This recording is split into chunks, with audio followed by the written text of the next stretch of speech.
The FBI is tonight looking for a driver who dropped off the synagogue hostage taker at a Dallas homeless shelter. Hello and good evening. I'm Steve Eager. Hello, everybody. I'm Heather Hayes. The shelter's director released a photo of Malik Akram taken at his facility just 2 weeks ago.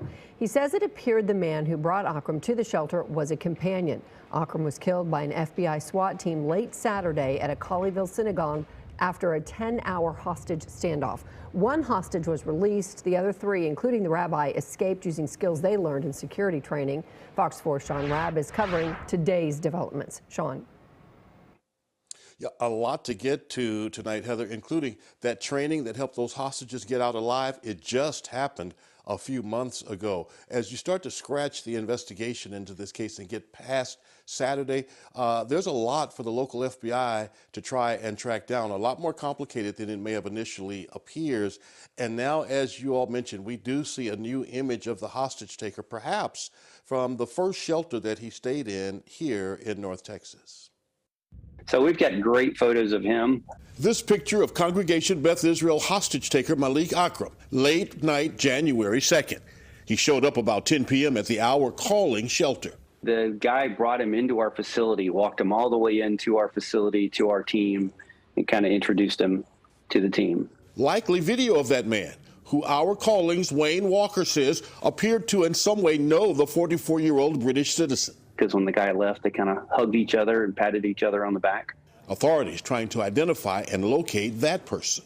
There are obviously others unknown here in the United States who may have been involved and or assisted him. Danny Deffenbaugh, retired as special agent in charge of the Dallas FBI, says there are two critical questions. And how did he get there? And how did he get the weapon?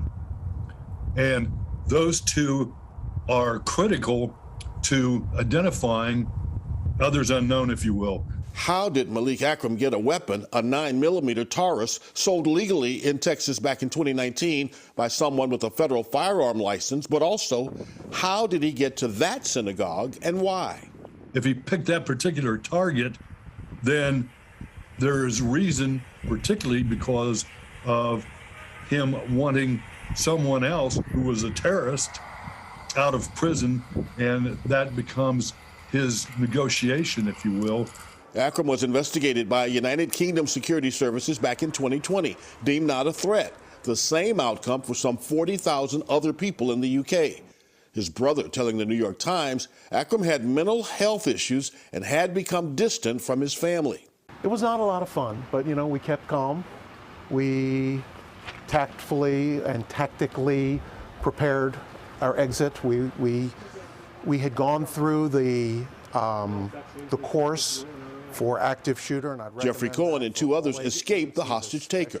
Rabbi Citron Walker throwing a chair towards the gunman before they ran out of a door. August 22nd, 2021, conducted training, which included the rabbi and other members of Beth Israel.